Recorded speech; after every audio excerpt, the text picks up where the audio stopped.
Hello, friends. I had a lot of comments on Facebook today asking about our Margaritaville at Sea cruise that we just did. So I was going to give you guys a little review on that. I feel very Jen and Tim Trackerish doing this, but it sounds kind of fun. A review of our ship. So my mom and my aunt took this exact cruise back in April before they rebranded over to Margaritaville at Sea. As far as the ship goes, like you can see where they definitely rebranded a lot of it. Some of it still is old from when it was the older ship, but overall for us it was very nice.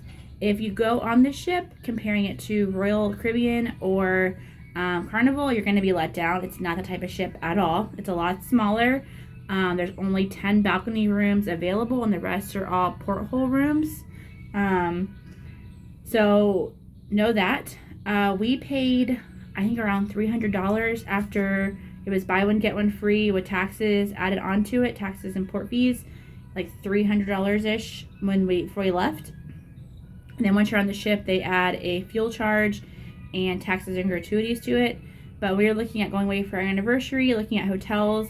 You're going to spend around, $200-ish a night at a hotel, where we're paying $300 total for a weekend on a cruise ship that included our food. We decided to try it out. So we went on with low expectations, and I actually was very pleasantly surprised. The staff were very nice. From what I could see, it was really clean.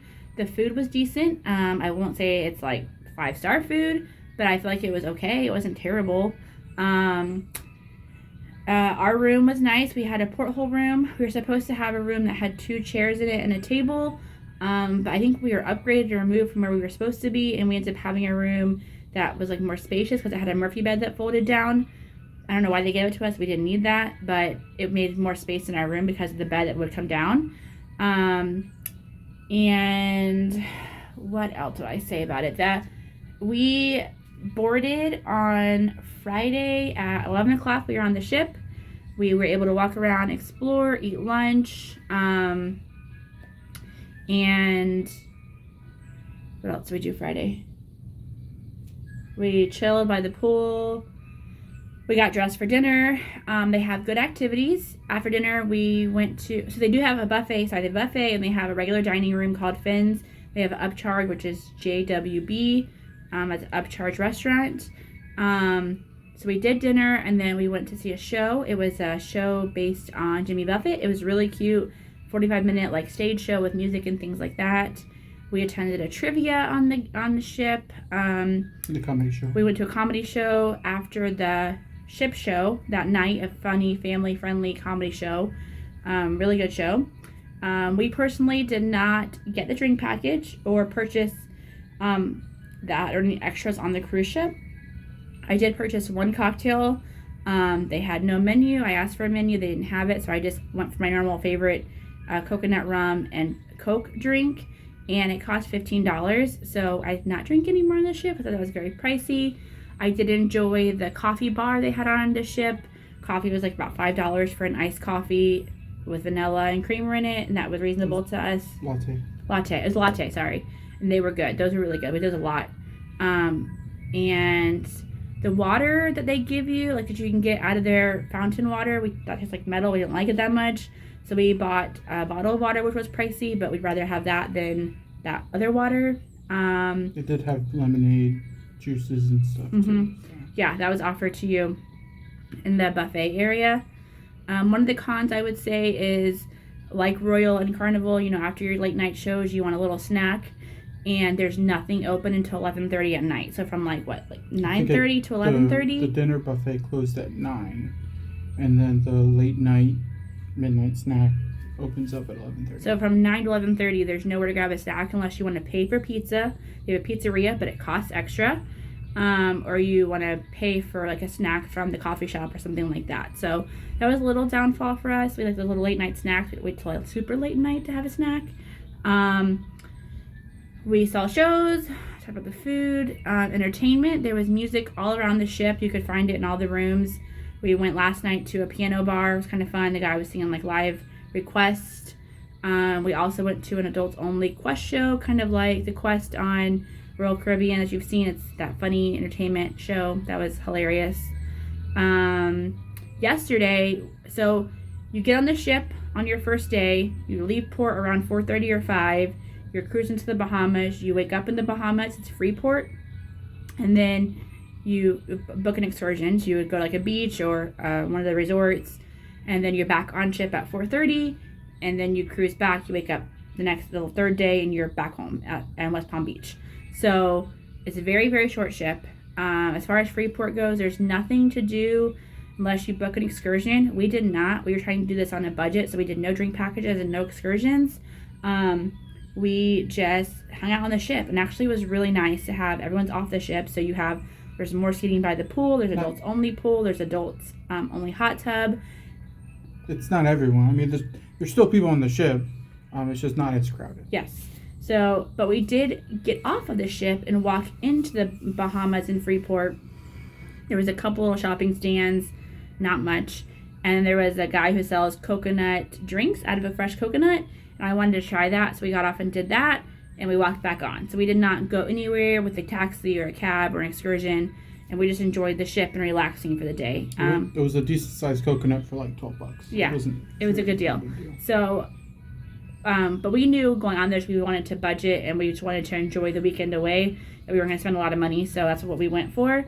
We did give the casino some money and we did not win any back. So know that. Casino takes your pennies and doesn't give any back. That was our experience. I think I covered everything. As far as getting on the ship, it was so easy. It's valet parking only at the port to get on the ship. But super simple. I think it was like 20 something a night. I don't remember. I think it was like 44 total. I think is what we paid for the valet parking at the port. This is important. It's not a vaccine required ship. So you can be vaccinated or not vaccinated. They just require a negative test. Make sure you read the details and follow properly what it says for that. If you're not vaccinated, that's when you need to test. But if you are vaccinated, you don't need to test. So that was something that benefited us. And getting on the ship was no problem. We walked right through and we're on in probably 20 minutes. And then you had the ship to enjoy. The buffet's open. And then disembarking this morning, we slept in until 8, got up at 8, changed really quick, and then went and had breakfast. But the disembarking process was slow. We didn't get off the ship until probably about 10:30 or so. They just have you sit in one of the little, they call it the Euphoria Lounges, just where you get the drinks and there's a stage and stuff. So eventually they'll call you by groups to get off. But it's out of West Palm Beach. It was a little drive down. And honestly, for us, we liked it. I would do it again. It was inexpensive. And if you look at a weekend getaway with your spouse or a friend, you're going to spend that much money just on a hotel. And here your food's included. And you can go and blow tons of money and get drinks and casino and blow your money and go to do things. Or you can go on a budget and just buy your ticket and not do anything. When we bought it, it was buy one, get one free. And we just paid the port taxes for the other person. And yeah, I think honestly we left the ship with $180 charged to our room, and that included that was part of the fees they tack on when you get there, the taxes and gratuities they tack on, and the fuel charges, and then we bought one cocktail and coffee and water. That's where our money went to. Omar did get the internet package for $15 for one device. It was super slow. And it was slow. He wouldn't do it again. I didn't get it. He just had it just in case, but we really couldn't do much on it. What else? I was going to say with the fees. I think that was it with the fees. The rooms were clean. They were not. Oh, I know a thing that I read a lot of comments and bought a lot of reviews before we went, and people say some of the rooms are really hot. I was very nervous about that. I can't sleep in a hot room. So we purchased a little tiny fan from Amazon that can be plugged in. USB. Just in case it was super hot, and pleasantly our room was not. It was comfortable. So that wasn't a problem for us, but reviews. If you're thinking about going, I recommend joining the Margaritaville At Sea Facebook page. People post stuff all the time. It was very informational for me. I took notes and what we should and shouldn't do, and is it worth to stay on the ship? Do we need to go to an excursion? I just read a lot and studied a lot, but it was a very inexpensive weekend away. So looking for that, I recommend it. But again, don't go on there thinking it's Royal or Carnival. You're going to be let down because it's not Royal and Carnival. But it was clean and it was nice and there was entertainment. There was things to do. We played a game show last night, and I won a free drink. So that was nice, a free Bahama Mama. So there's things to do. There was bingo. We didn't play bingo. It was during our dinner time. There's 2 dining times. We had early dining at 5:30 and there was dining at 8:45. If you have any questions I didn't answer, feel free to comment them below. But overall, the cruise is so cheap. I say if you're looking to go on a cruise, do it because it's so inexpensive. But don't go with high expectations. And again, the staff were nice. The ship was clean. That's things that were important to me. So I have no complaints. The rooms had 1 US plug and 2 220 volt like international plugs. They did have the USB A and USB C outlets where you can plug in your phone or whatever. So just be mindful of that. And this is our first review video, so like and subscribe and follow us. I'm just kidding. If you have any questions, let us know.